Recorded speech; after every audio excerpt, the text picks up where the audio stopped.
Muy buenas tardes a todos y bienvenidos al webinar del día de hoy, día 24 de marzo del 2022. Nuestra organización, la Asociación de Graduados Sociales de Elche, Vega Baja y Baix Vinalopó, ha organizado esta sesión informativa, en este caso sobre materia de protección de datos. Somos una asociación en pro de la profesión de graduados sociales, pero trabajamos, en fin, en que todos los laboralistas tengan una mejor formación continua en el día a día y que los procesos en nuestro trabajo cada vez sean más ágiles con la administración y con otras herramientas, como por ejemplo la que vamos a tratar hoy. Os voy a introducir un poquito en el programa que estamos tratando. Tenemos un apartado donde abajo a vuestra mano derecha hay un chat que podéis utilizar en cualquier momento. Os invitamos a que intervengáis y realicéis vuestras preguntas a través de ese chat, o bien también tenéis la opción en el apartado justo abajo de la pantalla, pone preguntar en inglés, en este caso indica Ask a Question, podéis clicar encima y escribir vuestra pregunta. Yo estaré pendiente durante toda la tarde para poder realizar esas cuestiones o esas dudas que se planteen a la ponente de esta tarde. Me gustaría saber dónde os voy a tutear, porque entiendo que todos somos compañeros, profesionales, y nos gustaría saber un poco de dónde sois. Escribirnos en el chat, decirnos desde dónde nos estáis viendo, si es desde Elche, donde yo me encuentro, desde la provincia de Alicante, otra provincia, desde cualquier sitio. Nos encantaría saberlo. Por aquí está haciendo muy mal tiempo en estos momentos, así que agradecemos mucho la facilidad de esas plataformas online y que nuestro ponente de hoy pues esté desde las oficinas de CENIT, en este caso, exponiendo todo un tema súper interesante y nosotros estemos cómodamente en nuestros despachos o en nuestra casa. Y esto de todo lo digital es fantástico, la verdad. Pues sin más dilación, os presento a Jenny Aponte Herrera. Hola Jenny, ¿qué tal? Hola, buenas. Ella es técnico y delegado en protección de datos en CENIT, Consultoría Legal, una profesional en la materia, conocedora de todos los pequeños consejos que nos vas a dar seguro para nuestra profesión y poder ayudar a nuestros clientes, amigos, incluso a que nosotros mismos cada día lo hagamos un poquito mejor. Seguro que tenemos cosas que mejorar. Somos todos tuyos, que aquí nos quedamos todos, somos un montón de gente, Jenny, escuchándote. Así que encantado, seguro que salen un montón de preguntas. Vale, muchísimas gracias a la Asociación de Graduados Sociales por dar este webinar y ante todo me gustaría presentar a nuestro grupo de empresas. SPG es un servicio de prevención de riesgos laborales. Ficho es una empresa que ha desarrollado un software para el registro de jornada laboral y seguridad y control que se encarga de la ciberseguridad. Y nosotros, CENIT, estamos encargados de la protección de datos y estamos adscritos a la Agencia Española de Protección de Datos en el Pacto Digital para la Protección de las Personas. En esta charla o en esta exposición, pues vamos a ver el marco normativo, la protección de datos en el ámbito laboral, el uso correcto de la videovigilancia, de la imagen y del WhatsApp, y además qué textos legales tiene que tener la web para cumplir y el envío de comunicaciones comerciales de una manera correcta. En todos estos tratamientos se tiene que realizar de manera transversal los principios que establece el reglamento. El principio de licitud, o sea, la causa de ese tratamiento, la finalidad, transparencia y sobre todo la información, el deber de informar. El deber de informar está en el artículo número 13 del reglamento. Son muchos puntos. No obstante, el artículo 11 de la ley orgánica nos permite dar una primera capa un poco más sencilla para informar a los interesados de quién es el responsable de estos tratamientos, la finalidad del tratamiento y su base legitimatoria y en dónde puede ejercer ese interesado de los derechos. Eso es lo más importante en cuanto a la información. Luego, si quiere más información, pues tendría que dirigirse por un correo o por otro medio sobre ese tratamiento. Y sobre todo, de manera transversal, las medidas de seguridad y los controles que tenemos que tener en todos los tratamientos. A lo largo de la sesión pueden ir preguntando a María Asunción para que no se haga monótono y si no, al final también podemos hacer una ronda de preguntas. En cuanto al marco normativo, tenemos que el Reglamento General de Protección de Datos entró en vigor en el 2016. En el 2018, la Ley Orgánica de Protección de Datos y Garantías de Derechos Digitales se adapta al reglamento.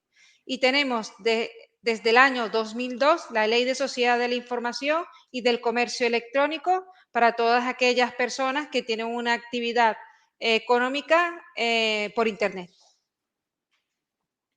En cuanto al alcance de la protección de datos, pues abarca a todas las entidades de interés público como de interés privado, como a cualquier particular. Todos tenemos que cumplir con la protección de datos. Corporaciones, fundaciones, asociaciones, asociaciones civiles, organizaciones mercantiles o industriales. ¿Con qué objeto? Pues garantizar y proteger los datos de las personas físicas.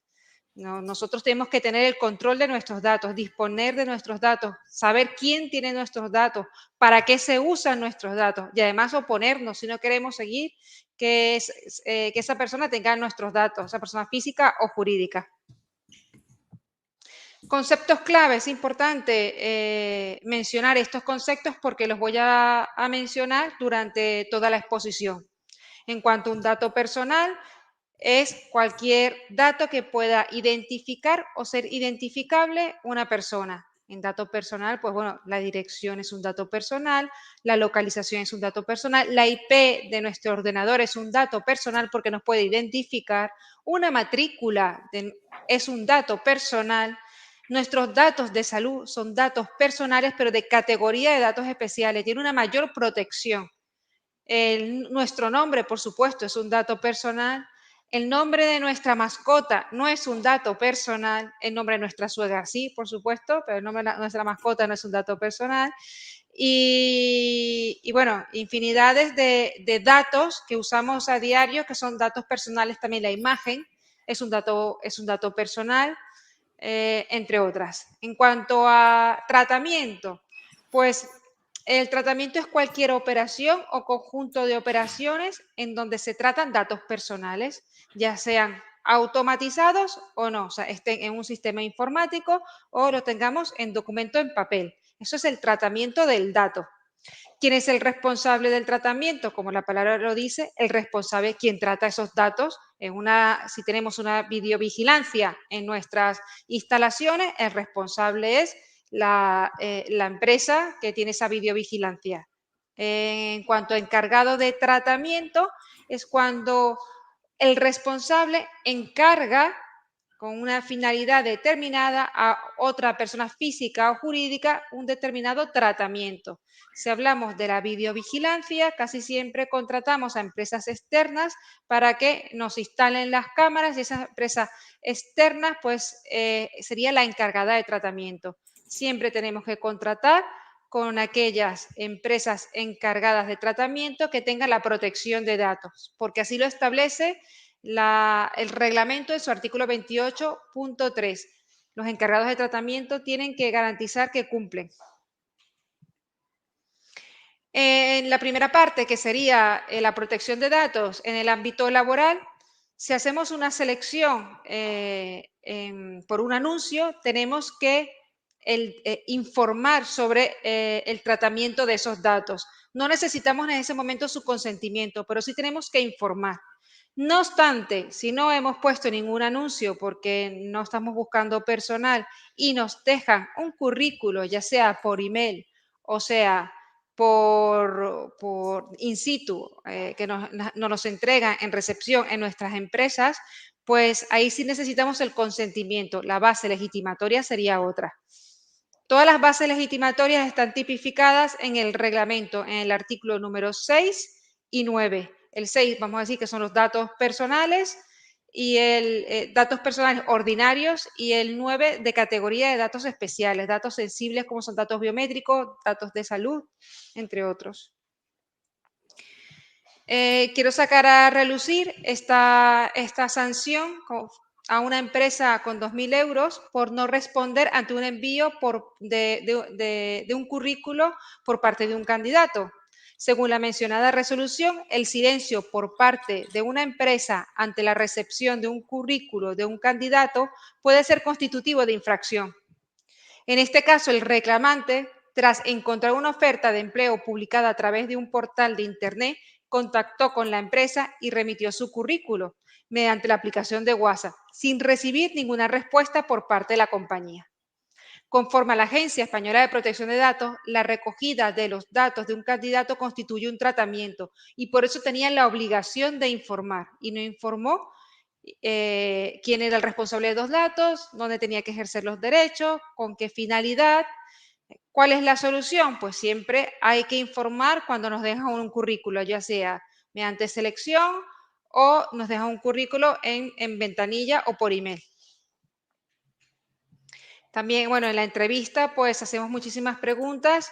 Es importante que en las entrevistas pues no preguntemos nada de datos personales, solamente laborales, ya que estaríamos incurriendo en una fracción administrativa muy grave, tipificada en la LISO. Conservación de los datos. Pues la conservación de los datos tiene que estar siempre en todos los tratamientos. Viene cogida de la mano de su normativa específica. Si estamos hablando de un currículo en materia de consentimiento expreso, pues tenemos que especificar qué tiempo vamos a tener ese currículo. Y si hacemos una selección de personal y la base legitimatoria sería una relación precontractual, pues desaparece el consentimiento que nos dieron en ese momento y tendríamos que pedirle su consentimiento para podernos guardar su currículo y tenerlo como una bolsa de trabajo. Cuando contratamos a alguien, pues en ese momento es muy común que las empresas soliciten el móvil o el correo electrónico, ya sea para enviar las nóminas a su trabajador. En ese momento del contrato de trabajo nos establece el Tribunal Supremo que no es la manera idónea, se opone a que en el contrato de trabajo se haga constar mediante una cláusula tipo que el trabajador preste su consentimiento voluntario a aportar los referidos datos personales, siendo así que el trabajador es la parte más débil del contrato y que al ser incluida por la empresa en el momento de acceso a un bien escaso como es el empleo, puede entenderse que su consentimiento sobre tal extremo no es por completo libre y voluntario, por lo que tal cláusula es nula por atentar contra un derecho fundamental y debe excluirse de los contratos de trabajo. ¿Cuál sería la solución? Pues después de contratar a un trabajador, solicitar su consentimiento expreso para el envío de la nómina a través del correo y dar un medio alternativo para que el consentimiento no esté viciado y además sea libre. Pues te envío la nómina, si quieres te puedo enviar la nómina a tu correo personal. Si no nos quieres dar tu correo personal, pues no pasa nada. Lo tendrás que recoger a final de mes en nuestras instalaciones. En cuanto al registro de jornada laboral, pues la protección de datos no puede impedir la transmisión de la información pertinente a la Inspección de Trabajo y Seguridad Social. Esta información, si nos la pide Inspección, se la tenemos que dar. Siempre hay que informar al trabajador sobre qué vamos a hacer con ese registro de jornada laboral. Por eso es importante que en las hojas o en los folios haya una cláusula informativa a pie de página donde diga quién es el responsable, la finalidad, la base jurídica de ese tratamiento y además dónde puede ejercitar esos derechos. El registro de jornada laboral no puede ser de acceso público ni estar situado en un lugar visible para cualquier trabajador, clientes o proveedores. Los datos del registro no pueden ser utilizados con finalidades distintas al control laboral. Ejemplo, el cotilleo. ¿Y qué medidas de seguridad podemos tener? Pues evitar el acceso de personas no autorizadas. Dato biométrico. El dato biométrico es un dato de carácter sensible y he puesto esta diapositiva después del registro de jornada laboral porque, bueno, hoy en día tenemos software que realizamos el registro de jornada laboral a través de huella, reconocimiento facial y lo que nos establece la Agencia Española de Protección de Datos, a pesar que en una de sus guías dice que podemos realizar un control laboral por cualquier medio, como lo establece también los estatutos de los trabajadores, en su resolución dijo que había otras medidas menos invasivas que un dato biométrico. Así que, ¿cuál sería la solución en este caso? Pues buscar otras medidas menos invasivas que un dato biométrico o para el registro de jornada laboral, ya sea un código, tarjetas, entre otros. Jenny, Dime. tenemos una preguntita que me ha llegado por otro canal de la asociación Sí. y nos preguntan que si ese registro de jornada laboral, bueno, dicen que tienen una aplicación y que el párrafo que dices que tiene que llevar con la información de quién es el responsable de guardar los datos, si tiene que salir en la aplicación conforme el trabajador está fichando en cualquier sitio o eso solamente sale cuando lo imprimen en papel.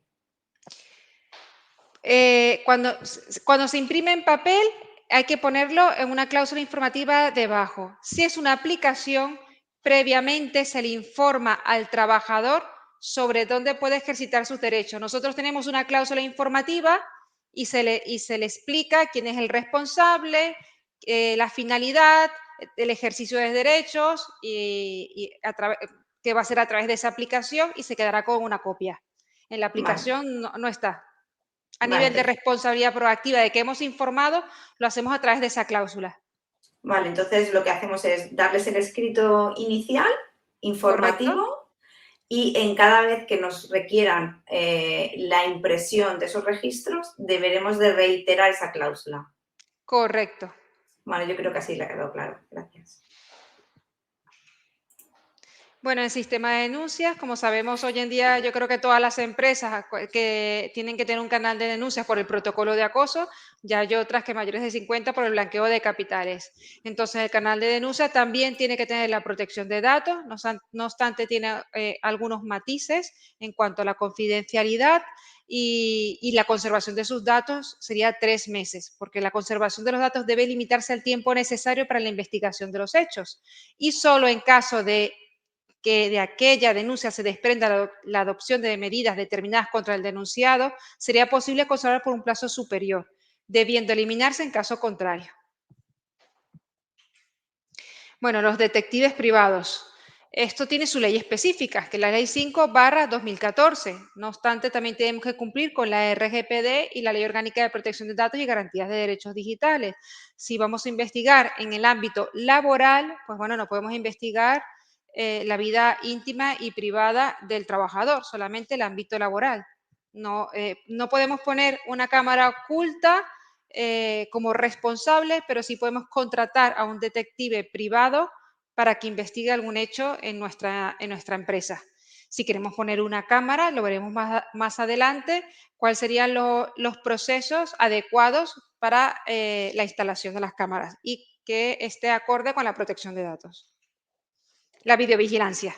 Bueno, en ningún caso se admitirá la instalación de sistemas de grabación de sonido ni de videovigilancia en lugares destinados al descanso o esparcimiento de los trabajadores, tales como vestuarios, aseos, comedores y análogos. Hay que limitar el número de cámaras, ser proporcional. Si estamos en una oficina pequeña, no vamos a poner 8 cámaras, o sea, proporcional. Revisar los requisitos técnicos de las cámaras, ya que las cámaras Zoom o las denominadas cámaras Domo, las del hogar, pueden afectar el principio de minimización. La visualización de las cámaras, ¿a dónde está visualizando esas cámaras? Se deberán adoptar medidas que impidan el acceso a las imágenes por parte del personal no autorizado. El responsable deberá informar a quien tenga acceso a las imágenes sobre sus obligaciones de seguridad y de su deber de guardar secreto.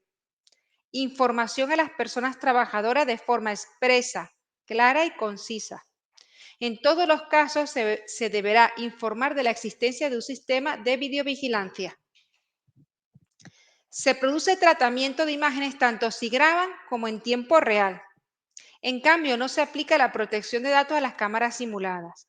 No obstante, si no se requiere esfuerzo en su instalación o en su activación, entonces sí sería un tratamiento. Yo tengo una cámara que está desactivada y si yo la enchufo ya se activa, pues entonces eso sería un tratamiento. Esa cámara contaría como tratamiento. Previamente a su funcionamiento, se elaborará el registro de actividades de tratamiento. O sea, en todos los tratamientos tiene que estar incluido en el RAT, en el registro de actividades de tratamiento.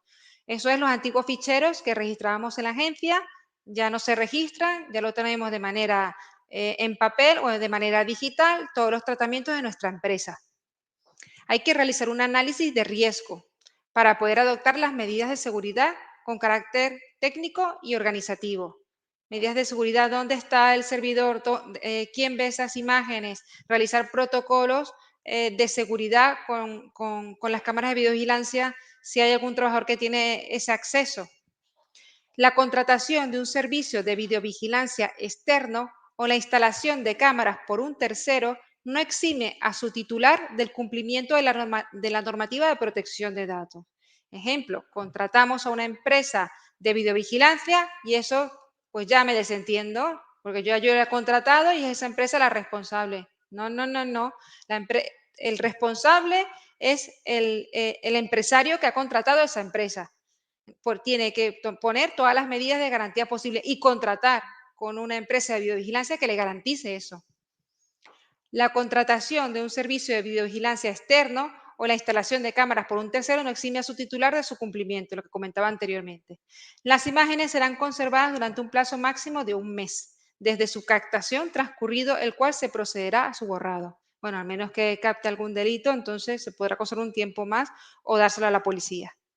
No está sometido a la normativa de protección de datos el tratamiento de imágenes en el ámbito exclusivamente doméstico, por una persona física que solo capta imágenes en el interior de su hogar. No obstante, si esa imagen capta parte de la comunidad, pues tendría que cumplir con la protección de datos. Bueno, aquí vemos cuál es un cartel que es correcto, porque como tenemos que informar, podemos informar a través de este cartel.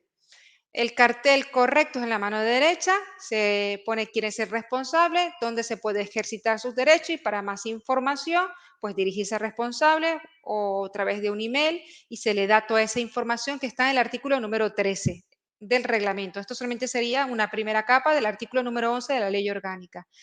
El cartel erróneo, pues el que tenemos a mano izquierda, que es el cartel que nos da casi siempre las empresas de videovigilancia. Esos carteles son de publicidad, no son carteles de protección de datos. También podemos tener el cartel que tenemos a mano derecha sin completar. Entonces también estaríamos incumpliendo.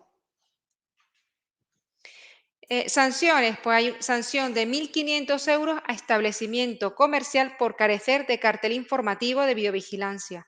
Sanción de 10.000 euros a hipermercado por instalar cámaras de videovigilancia en las zonas de descanso de los trabajadores. Sanción de 1.000 euros a cafeterías por instalar cámaras grabando las vías públicas y carecer de cartel informativo. Sanción de 1.000 euros a particular por instalar sistemas de cámaras de videovigilancia sin guardar las medidas de seguridad oportunas y carecer de cartel informativo. Las sanciones las pongo porque muchas veces aprendemos cuál ha sido el error. Para no cometer esos errores, pues he puesto las sanciones aquí administrativas.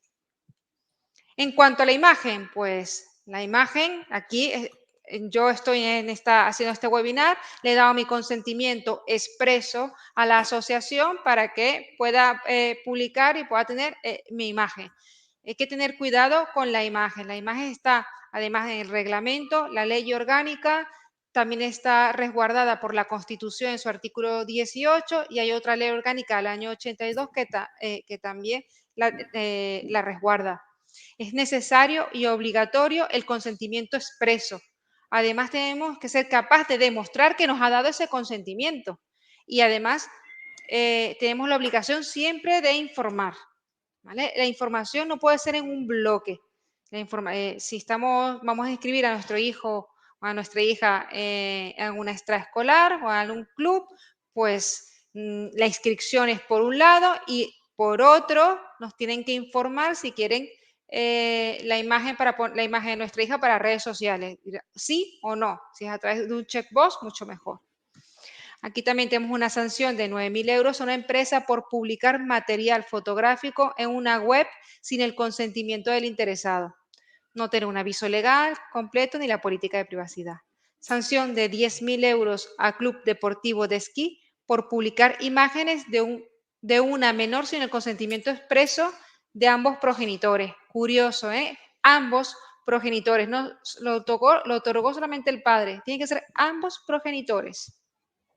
Sanción de 200.000 euros a la Real Federación Española de Fútbol por ceder la grabación de una reunión a medios de comunicación. La cedió a la radio, lo que se escuchará la voz. La voz es un dato personal, sin el consentimiento de los afectados y no informar a los interesados. Sanción de 4.000 euros al Club Deportivo de Gimnasia Rítmica por ceder de manera tácita el derecho de imagen para la web y las redes sociales del club en la ficha de inscripción. Era lo que mencionaba anteriormente. No puede estar en un bloque, tiene que estar aparte. El uso correcto de WhatsApp. El uso de WhatsApp se ha extendido ya no únicamente en ámbitos personales y cotidianos, sino que además se ha normalizado su uso en el ámbito profesional y comercial. Ello provoca que se tienda a un trato más informal y cercano con los consumidores o interesados por parte de los responsables del tratamiento. Pero al mismo tiempo aumenta el riesgo de dejar de cumplir con ciertos criterios formales del reglamento, como puede ser la obligación de informar al interesado sobre el tratamiento de sus datos. Entonces, ¿qué podemos hacer? Pues lo primero, siempre cuando tratamos datos en nuestro ámbito laboral, pasar de WhatsApp doméstico a WhatsApp Business. Si es nuestro teléfono personal que también lo usamos a nivel laboral, pero somos responsables de ese tratamiento, también tienen esa obligación de pasar de WhatsApp doméstico a WhatsApp Business. No se pierde, en el momento que te instalas la aplicación, no se va a perder ningún contacto, ningún archivo, no se pierde nada. Te instalas la aplicación en menos de un minuto y la otra aplicación se desactiva. WhatsApp Business además tiene muchas ventajas. Permite crear mensajes de bienvenida en las nuevas conversaciones con el usuario, por lo que la empresa debe aprovechar este mensaje para dar al usuario la información básica del tratamiento de datos. Además, permite solicitar el consentimiento antes de empezar con algún contacto. Eso es trastear un poco el WhatsApp Business.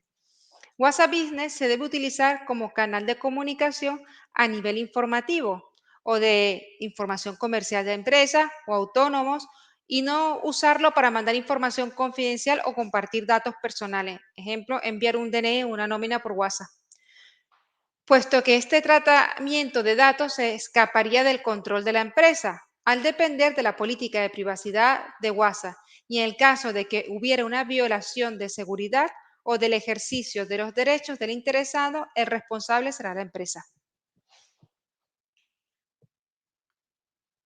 Aquí tenemos sanción de 10.000 euros a un particular por publicar por WhatsApp fotos comprometidas de un compañero de trabajo. Sanción de 3.000 euros por difundir en un grupo de WhatsApp imágenes extraídas del sistema de vigilancia instalado en un bar. Sanción de 4.000 euros por haber incluido en un grupo de WhatsApp a una antigua usuaria de las instalaciones de un club deportivo sin su consentimiento. Esta sanción me gusta mucho porque algunas veces nos pregunta que un fontanero o un electricista pues no le hace falta la protección de datos. Pues sí, le hace falta porque tienen que tener conocimientos de privacidad.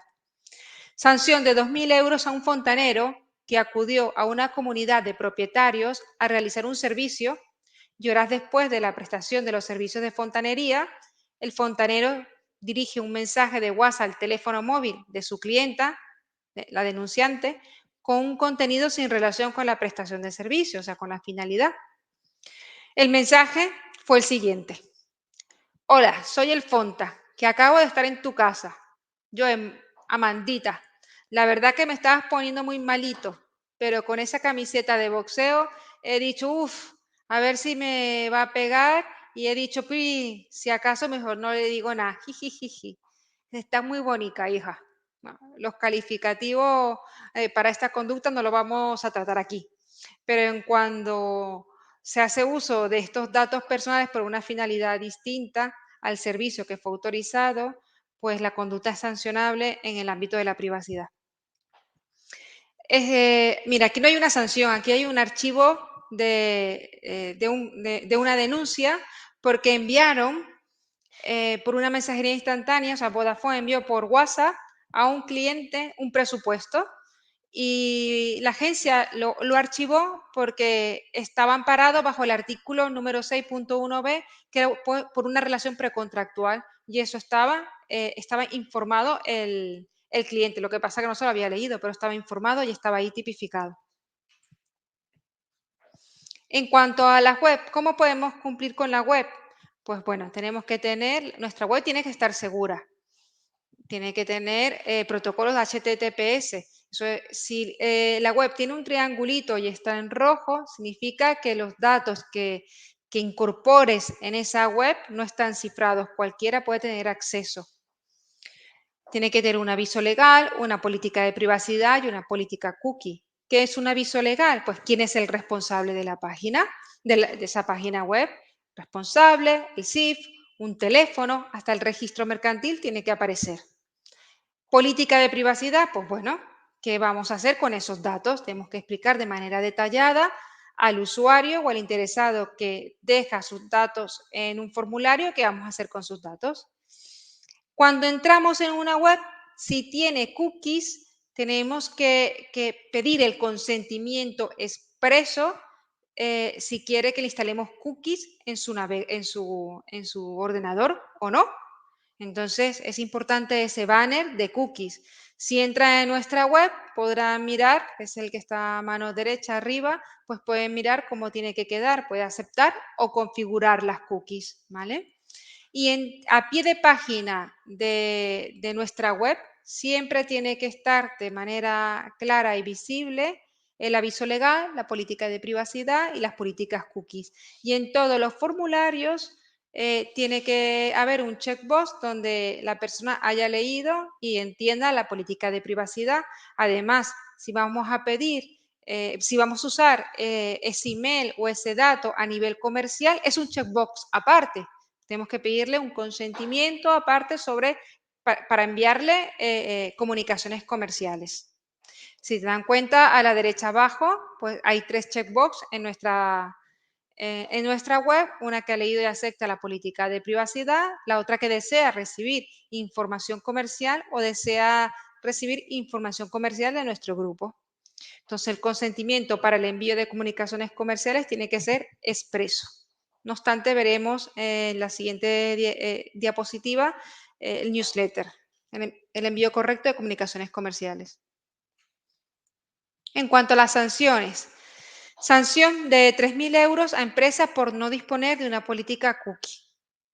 Las políticas cookie a pie de página se tienen que especificar de qué es la cookie, si es analítica, si es publicitaria, el tiempo que va a estar esa cookie en nuestro ordenador. Eso es muy importante, establecerlo de manera clara y sencilla de entender.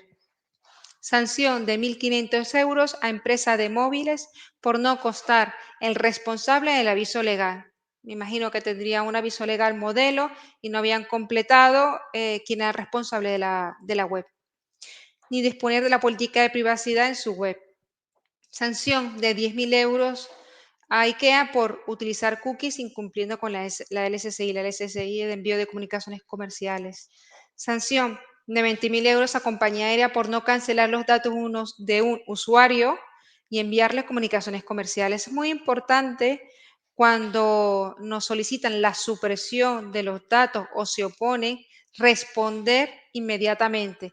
los derechos que tienen los usuarios, derecho de acceso, rectificación, supresión, oposición o portabilidad, aunque sean negativos, se tienen que responder porque es una obligación del responsable responder en un plazo de un mes. Bueno, en cuanto al newsletter, el artículo 21 de la LSCI habla de la prohibición de comunicaciones comerciales realizadas a través de correo electrónico o medios de comunicación electrónica o equivalentes. Queda prohibido el envío de comunicaciones comerciales, publicitarias o promocionales si no tenemos el consentimiento expreso. No obstante, si hay una relación contractual previa, pues sí se puede enviar productos o servicios similares al que ha contratado. En todo caso, en todos los casos, el prestador deberá ofrecer al destinatario la posibilidad de oponerse al tratamiento de sus datos con fines promocionales mediante un procedimiento sencillo y gratuito, tanto en el momento de la recogida de los datos como en cada una de las comunicaciones comerciales que se dirija. Igualmente, si se envía por correo electrónico, tiene que haber otro correo electrónico para darse de baja. Si nos envía si tiene el recuerdo de alguna newsletter por Akumba Mail o MailChimp, que son las más comunes, te darás cuenta que abajo hay un enlace que dice darse de baja. Sanción de 3 millones a CaixaBank por realizar perfilados con fines comerciales y compartirlos con otras filiales del grupo y no había solicitado consentimiento. Sanción de 6 millones también a CaixaBank por ligar la sección de comisiones a la cesión de datos personales. Pues en el contrato antes estaban los checkbox para que establecía que querías comunicaciones comerciales, que cedías tus datos a los grupos de la empresa y si no ponías ese checkbox, pues han puesto una cláusula, pusieron una cláusula en que si no completabas el checkbox, pues te iban a cobrar la comisión, no sé si eran de 5 euros mensual, por no recibir esa comunicación comercial. Pues bueno, tuvieron una multa de 6 millones. Sanción de 150.000 euros a Orange por el envío de comunicaciones comerciales sin el consentimiento libre de sus destinatarios. Sanción de 6.000 euros a empresa de marketing por no atender correctamente el derecho de supresión de datos y envío de comunicaciones comerciales. Sanción de 5.700 euros a Iberia también por no enviar las comunicaciones comerciales de manera correcta. Bueno, en cuanto a las medidas de seguridad, la seguridad de la información, la verdad que se tiene que realizar en todos los activos de la empresa. Y uno de esos activos, pues, son los datos personales. ¿En dónde se tiene que realizar? Ya sea de manera automatizada o no, los papeles o en el sistema informático. Hay que guardar confidencialidad de los datos. Los datos personales tienen que estar disponibles y además integridad. Los datos no pueden ser manipulados por personas que no están autorizadas. En cuanto a la confidencialidad, pues la empresa tiene que hacer acuerdos de confidencialidad con su personal y con las empresas encargadas de tratamiento. Y además políticas de mesas limpias, políticas de la impresora, si se manda a imprimir documentación, no dejarla todo el día y recogerla al final de la jornada laboral, el tener, aunque sea la documentación, en vuestro cajón y no en la mesa, unas políticas y unos protocolos en cuanto a la documentación. Disponibilidad de los datos personales, eso habla de la continuidad del negocio. Tenemos que tener copias de seguridad. Las copias de seguridad se realizan en el cloud y además en un disco duro o en un servidor o en un NAS. Se recomiendan siempre 2 copias de seguridad. Si no funciona una, tenemos la otra. Esa copia de seguridad, si la tenemos en un disco duro externo, tiene que estar cifrado, encriptado. Y en cuanto, a la integridad del negocio, tenemos que tener usuario y contraseña en nuestro ordenador y además, si es posible, pues contratar empresas de ciberseguridad para que nuestros sistemas, atacar a nuestros sistemas para ver cuáles son la vulnerabilidad que puede tener. En cuanto a la ingeniería social, es tener un poco de conocimiento, ya que es un conjunto de técnicas que usan los cibercriminales a los usuarios para que les enviemos datos confidenciales o infecten nuestro ordenador con un virus o abramos enlaces que tengan contenido, un contenido que nos descargue algún malware en nuestros sistemas. Hay varios tipos de ingeniería social, pues el más común es el spam, que lo llamamos correo basura. El phishing, el atacante envía una comunicación dirigida con el fin de persuadir al usuario para que le dé un enlace y ahí descargarnos un virus. Casi siempre se realiza por correo electrónico. No obstante, también hay phishing telefónico que se llama phishing, te llaman y intentan sacarte información. Está el smishing, que es a través de un texto. Otro tipo de ingeniería social es el byting. El byting es cuando el atacante deja un dispositivo como un pendrive cerca de cualquier instalación y algún curioso lo coge, lo pone en el ordenador de la empresa o también el personal y se descarga un virus. Pretexting, pues el atacante crea un contexto, como es uno de los casos más comunes que llaman y dicen que en el banco hubo un problema de seguridad y hay un incidente y estamos comprobando los datos y intentan sacar información al usuario y el usuario pues cae. Jenny, Mira, sí, tenemos una pregunta. Una sí. compañera nos comenta, dice, tengo varios clientes que habitualmente me traen las facturas y documentos en pendrive. Vale. Acabo de ver tu exposición. ¿Qué puedo hacer? Pues habrá que decirle a... Primero hay que tener un antivirus. Si vamos a usar ese pendrive, un antivirus que nos analice el pendrive. Si nos analiza el pendrive y nos dice que está sin virus, se puede utilizar, pero tenemos que tener buenos antivirus en nuestro sistema informático. ¿Vale? No obstante, no podemos poner el pendrive y darle a saltar en ese análisis. Eso tiene su tiempo, hay que esperar que lo analice. Y si no, pues decirle a la clienta pues que por políticas de la empresa, pues que envíe esa documentación escaneada al correo electrónico, que los correos electrónicos también realizan ese análisis. Una pregunta. En el momento en que nos han dejado una información dentro de un pendrive, ¿seríamos, el receptor sería el responsable de los datos que contiene ese pendrive? No, la persona responsable ha sido quien te ha dejado ese pendrive. Por eso esa persona tiene que guardar todas las medidas de seguridad. Mm. Se El nos da mucho cliente. en los despachos, sí. Sí, el cliente sería el responsable. Tiene que guardar todas las medidas de seguridad, contratar con empresas que tengan la protección de datos, pero realmente eso no sería el protocolo ideal, dejar un pendrive con la información e irse.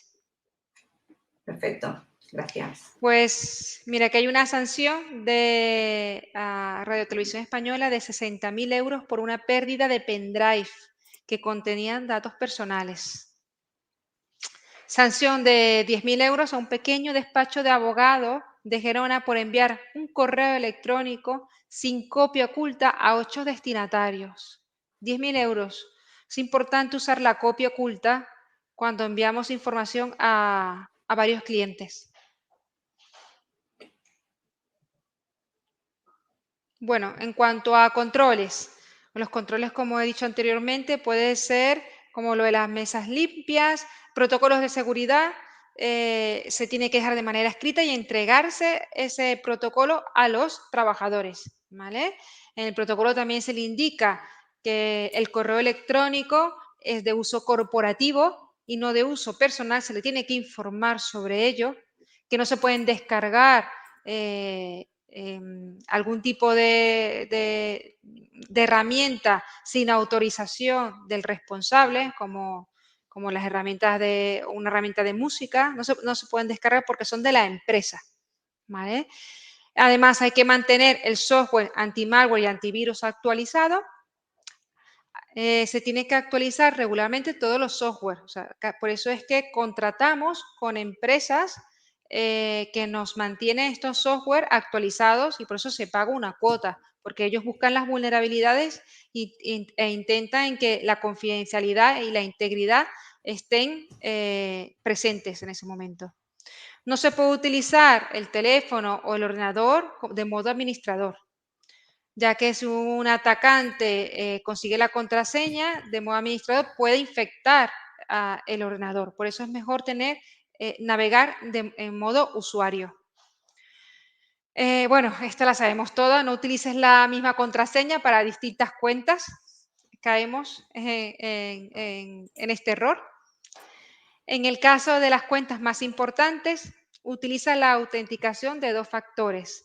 Por ejemplo, en Gmail hay una opción de doble factor de autenticación, que te llegue un mensaje a tu teléfono, que pongas un código de seguridad.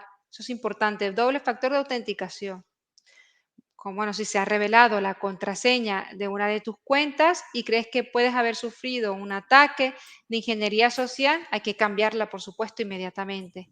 Y yo recomiendo ser lector habitual de la Oficina de Seguridad del Internauta, donde hay bastantes publicaciones sobre los últimos ataques que realizan los ciberdelincuentes.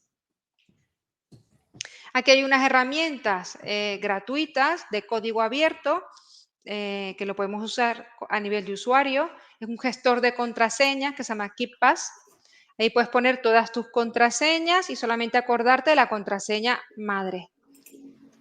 También podemos comprobar si nuestra contraseña es segura a través de Kaspersky. También podemos comprobar si nuestro email o teléfono ha sido atacado o en algún momento por alguna empresa que ha tenido alguna brecha de seguridad. Por ejemplo, yo me metí, se llama Hiving Panel. Yo me metí ahí, puse mi correo electrónico y apareció que House en el 2019 había revelado mi información confidencial, mi correo electrónico y mi contraseña, y que tenía que cambiar la contraseña. Así que todos, después cuando culminemos la sesión, es meterse en esta URL y verificar si su contraseña ha sido vulnerada en algún momento y su email. Hay que cifrar los dispositivos de almacenamiento. Como dije antes, un pendrive se tiene que cifrar por si así se extravía. Esa documentación tiene una medida de seguridad. Ese pendrive tiene una medida de seguridad. Veracrypt es una. Cifrar archivos importantes, tener carpetas en nuestro ordenador cifradas. Cryptomator es otra herramienta gratuita.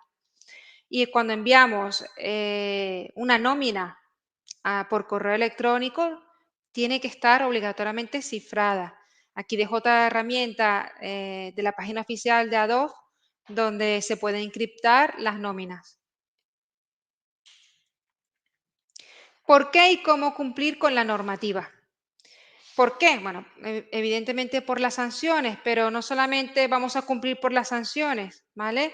Es que las sanciones también pueden traer un impacto sobre el negocio y el impacto sería reputacional. Además, a nivel operativo, en cuanto a la continuidad del negocio, los microinfartos que nos pueden dar en ese momento y también el ámbito judicial, eso podría acarrear una demanda judicial, porque un denunciante, en cuanto ponga una denuncia ante la agencia, puede luego ir a los tribunales y solicitar el derecho de daños y perjuicios. Y además también porque cada vez más existe mayor conciencia de los usuarios en materia de protección de datos.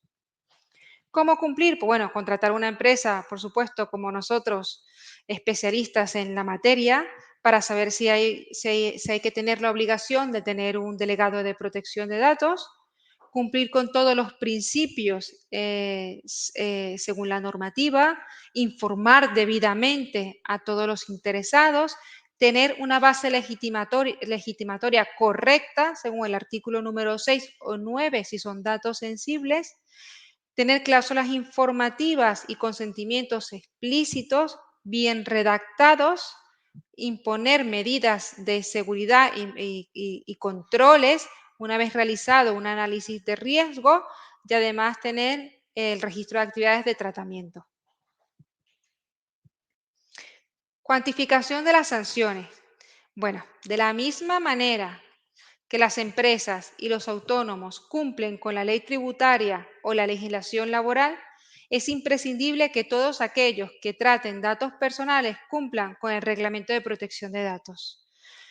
El Reglamento de Protección de Datos, la cuantificación es muy elevada. Estamos hablando de 10 millones o el 2% del volumen del negocio anual total del año financiero anterior, o 20 millones o el 4% del volumen de negocio total anual global del ejercicio financiero anterior. Son muy elevadas. En España es el número 1 en cuanto a sanciones administrativas, pero la verdad es que no son tan elevadas. No obstante, yo creo que estas sanciones van a subir un poquito porque la agencia a partir de este año se va a financiar con sus propias sanciones administrativas. Pues lo que sí cataloga el reglamento es cuando hay una sanción grave, muy grave o leve. Y una de las sanciones graves quise destacar cuando se contrata con encargados de tratamiento que no cumplan o no tengan garantías suficientes en materia de protección de datos. La Ley Orgánica de Protección de Datos y Garantías de Derechos Digitales, o sea, la nacional, no te establece una cuantificación, o sea, es directamente aplicable lo que establece el reglamento. Ojo, importante, alerta. La Agencia Española de Protección de Datos alerta a pymes y autónomos de los riesgos de contratar servicios de adecuación a la normativa a coste cero. El conocido como coste cero consiste en ofertar servicios a un precio muy bajo o de forma gratuita, abonando los mismos mediante fondos destinados a formación para los trabajadores.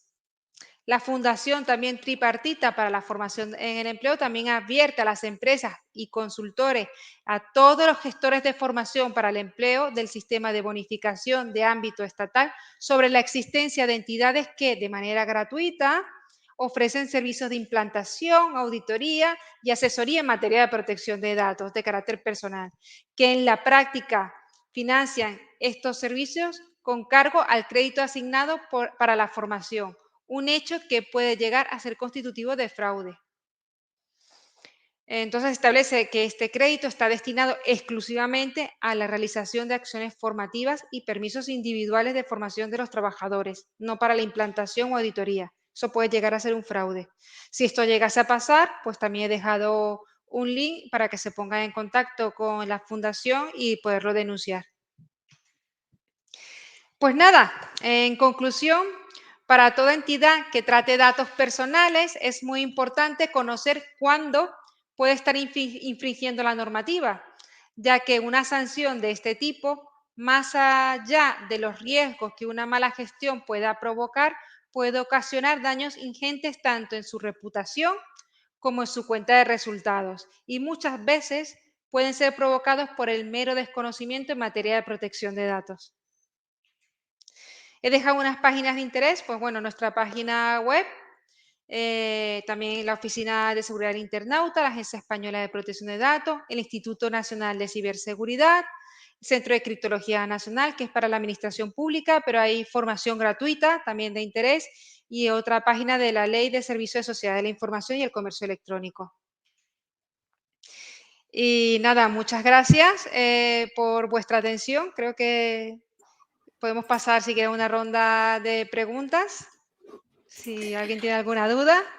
¿Alguna entrada? ¿Alguna entrada? Sí, A sí. ver, nos pregunta, si la empresa recibe un burofax por parte de un empleado porque ha tenido un conflicto con otro trabajador y nos pide que dentro de ese límite de 30 días que has comentado antes, cederle las imágenes o no borrarlas para luego facilitárselas por un conflicto, no por un delito, sino por un conflicto interno. A ver, el plazo de 30 días, porque es el plazo máximo que establece la normativa, pero si cualquier trabajador solicita el acceso a una grabación, hay que dárselas. Por un conflicto interno o no, hay que darle ese acceso a ese trabajador y responder siempre de manera escrita, que es importante. Vale, lo que Que nos quede eso preguntaban retiradas. era que si por ayudar a uno podríamos tener problema con otro en materia de protección de datos. Porque Por- la empresa al final es la que graba el centro de trabajo. Nos estaba diciendo que no borra las imágenes del centro de trabajo. Nos estaba preguntando un poco eso. A ver, ¿me puedes repetir otra vez la pregunta? Sí, en Sí. definitiva lo que pregunta es, un empleado requiere las imágenes que graban el centro de trabajo, donde Ujú. 2 o más personas están desarrollando su puesto de trabajo, y uno de ellos pide que se le ceda las imágenes directamente. Lo que pregunta es qué tipo de problemas podríamos tener. Si ceden las imágenes, entiendo qué quiere decir, si cedo las imágenes a uno, el otro me puede atacar por la protección de datos. A ver, si el que lo está solicitando está dentro del conflicto, no, Vale, no hay ningún problema. Si estamos hablando de un tercero que no aparece en las imágenes y es puro cotilleo, pues ahí no se puede pedir. Pero si uno de los terceros los está pidiendo, si uno que está dentro del conflicto los está pidiendo, hay que dárselas. perfecto. Em, una persona que ha sido cliente del despacho, si Ujú. envió un correo informativo sobre legislación o trámites o subvenciones, ¿tengo problema si enviamos esos correos a esos clientes que ya no están en el despacho? No, porque ha habido una relación precontractual. No obstante, siempre hay que darle la opción de darse de baja. Si es por correo electrónico, especificar dónde pueden darse de baja. Ahí están las cláusulas que ponemos informativa a pie de página. No habría problema. Está en el artículo número 21.1 de la LS6. Nos dicen si pueden tener tu presentación, Sí, por el supuesto. PowerPoint. Por supuesto. Todos los asociados pues van a tener, María Asunción les pasará la presentación y los clientes, pues ahí está mi correo electrónico, pueden anotarse el correo electrónico, pues, se lo piden también a la asociación para solicitar el PowerPoint, por Vale, supuesto, perfecto. no hay ningún ¿Y problema. qué nos cuentas de esas herramientas que teníamos por ahí pendientes? Bueno, si se dan cuenta, yo no sé si alguien se fijó que había unos regalillos.